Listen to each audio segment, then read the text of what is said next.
दिल्ली दौरे में हेमंत सोरेन ने राजनीति के दो ध्रुवों को साधा। अमित शाह और हेमंत की मुलाकात के निहितार्थ गहरे हैं। नमस्कार, आजाद सिपाही विशेष में आपका स्वागत है। मैं हूं राकेश सिंह। राजनीति में ना तो कोई स्थायी दोस्त होता है और ना कोई दुश्मन। इसमें जरूरतें मुलाकातों की वजह बनती हैं। अपने दिल्ली दौरे के दौरान मुख्यमंत्री हेमंत सोरेन ने कांग्रेस अध्यक्ष सोनिया गांधी और राहुल गांधी के साथ साथ केंद्रीय गृह मंत्री अमित शाह और केंद्रीय कोयला मंत्री प्रहलाद जोशी से भी मुलाकात की। वे चार बड़े नेताओं से मिले, पर उनकी जिस मुलाकात की चर्चा राजनीति के गलियारों में सर्वाधिक हुई, वो गृह मंत्री अमित शाह से उनकी मुलाकात रही। इस मुलाकात का एक सिरा केंद्रीय पेट्रोलियम मंत्री धर्मेंद्र प्रधान से मुख्यमंत्री हेमंत सोरेन की मुलाकात से भी जोड़ा गया। चर्चाएं तो यहां तक हुई कि असल में हेमंत सोरेन दिल्ली अमित शाह से ही मिलने गए थे और सोनिया गांधी और राहुल से उनकी मुलाकात महज औपचारिकता थी। उनके दिल्ली दौरे को देश की राजनीति के दो ध्रुवों से संतुलन साधने की कवायद के रूप में देखा गया। उनके दिल्ली दौरे का मकसद जो भी रहा हो, पर चर्चाएं तो कुछ ऐसी ही हुई। उनके इस दौरे की सबसे अच्छी बात ये रही कि उनका दौरा सफल रहा और अब उम्मीद लगाई जानी चाहिए कि केंद्र और झारखंड के रिश्तों में जहां सुधार आएगा, केंद्र का रुख झारखंड के प्रति जहां सकारात्मक होगा, वहीं राज्य में बोर्ड निगमों के बंटवारे का पेंच भी सुलझेगा। मकर संक्रांति के तीसरे दिन मुख्यमंत्री हेमंत सोरेन के दिल्ली दौरे और चौथे दिन राष्ट्रीय राजनीति के नामचीन चेहरों से उनकी मुलाकात की पड़ताल करती दयानंद रॉय की रिपोर्ट। मकर संक्रांति के दूसरे दिन जब केंद्रीय पेट्रोलियम मंत्री धर्मेंद्र प्रधान ने मुख्यमंत्री हेमंत सोरेन से मुलाकात की, तो इसे राजनीति के गलियारों में अप्रत्याशित घटना के रूप में देखा गया। इस मुलाकात के अगले दिन रविवार को मुख्यमंत्री हेमंत सोरेन चार्टर्ड फ्लाइट से दिल्ली गए और सोमवार को उन्होंने नई दिल्ली में राष्ट्रीय राजनीति के नामचीन चेहरों से मुलाकात की। वे कांग्रेस अध्यक्ष सोनिया गांधी और राहुल गांधी से तो मिले ही, गृह मंत्री अमित शाह और कोयला मंत्री प्रहलाद जोशी से भी मुलाकात की। चारों नेताओं से उनकी मुलाकात की तस्वीरें सोशल मीडिया पर खूब शेयर हुईं। अमित शाह से अपनी मुलाकात को मुख्यमंत्री हेमंत सोरेन ने शिष्टाचार मुलाकात बताई। वहीं हेमंत से हुई मुलाकात के बाद केंद्रीय मंत्री प्रहलाद जोशी ने बताया कि उनसे झारखंड में खनन से जुड़े विभिन्न मुद्दों पर मंत्रणा हुई। केंद्र सरकार की ओर से मुख्यमंत्री से राज्य में कोल ब्लॉक का परिचालन शुरू करने में मदद का आग्रह किया गया। इस दौरान मुख्यमंत्री हेमंत सोरेन ने जंगल में रहने वाले आदिवासियों के हक की बात जोशी से की। इधर सोनिया और राहुल गांधी से हुई मुलाकात के बारे में राजनीतिक सर्कल में जो चर्चा है, उसके मुताबिक मुख्यमंत्री हेमंत सोरेन ने उन्हें राज्य में हुए एक साल के कामकाज का ब्यौरा तो दिया ही, मंत्रिमंडल विस्तार पर भी चर्चा की। बोर्ड और निगमों के बंटवारे पर भी दोनों नेताओं से मुख्यमंत्री की चर्चा हुई। इस दौरान कांग्रेस के राज्य प्रभारी आरपीएन सिंह भी मौजूद रहे।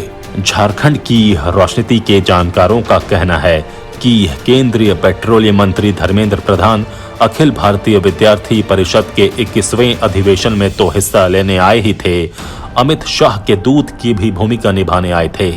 इसलिए उन्होंने शनिवार को मुख्यमंत्री हेमंत सोरेन से उनके आवास पर मुलाकात की। झारखंड में 29 दिसंबर 2019 को महागठबंधन की सरकार बनने के बाद केंद्र ने जिन तरीकों से राज्य पर दबाव बनाया, उस पर तीखी प्रतिक्रिया कांग्रेस और झामुमो के नेताओं के साथ मुख्यमंत्री हेमंत सोरेन ने दी थी। इस प्रतिक्रिया की गूंज दिल्ली तक पहुंची।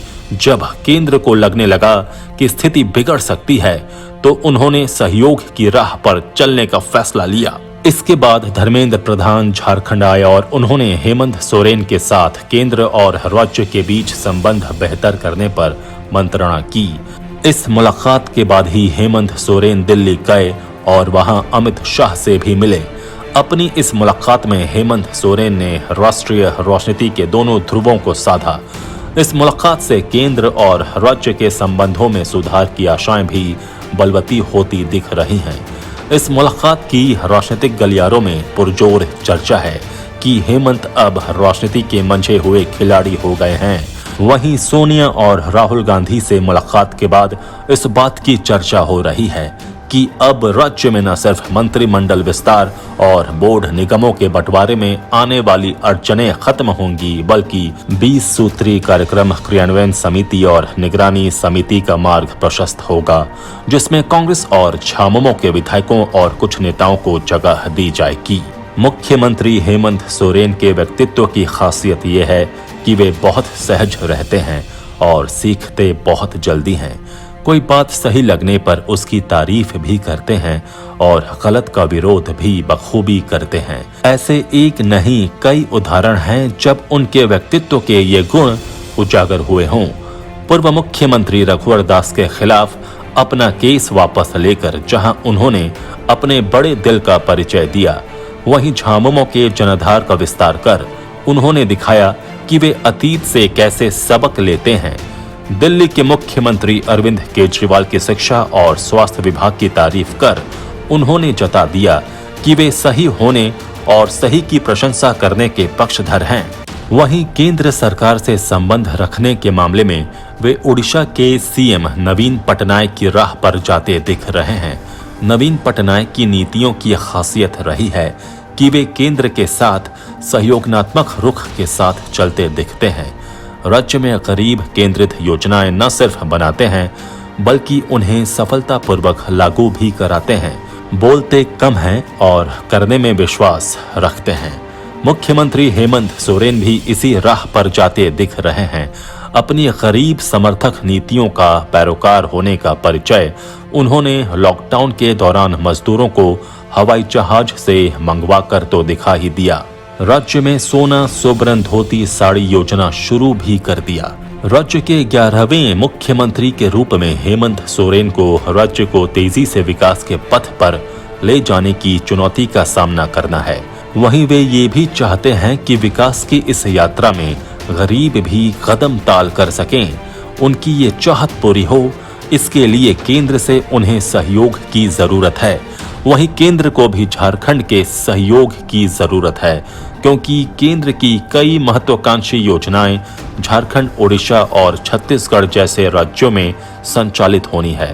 किसान आंदोलन पर अपने रुख के कारण केंद्र को आलोचना झेलनी पड़ रही है। वहीं कमर्शियल माइनिंग को लेकर कई राज्यों की असहमति के स्वर भी उसे सुनने पड़े हैं। ऐसे में केंद्र को अपना रुख लचीला करना पड़ा है, पहल करनी पड़ी है और ये पहल सार्थक है।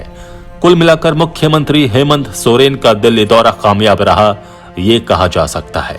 इस दौरे से एक बार फिर उनकी परिपक्वता उजागर हुई है। आजाद सिपाही के विशेष में अभी इतना ही। खबरों की और भी अधिक जानकारी के लिए आप पढ़ते रहिए अपना लोकप्रिय दैनिक अखबार आजाद सिपाही। आप हमारे इस YouTube चैनल को जरूर सब्सक्राइब करें। आप हमारे Facebook पेज को भी जरूर लाइक करें। जुड़े रहिए आजाद सिपाही के साथ। धन्यवाद।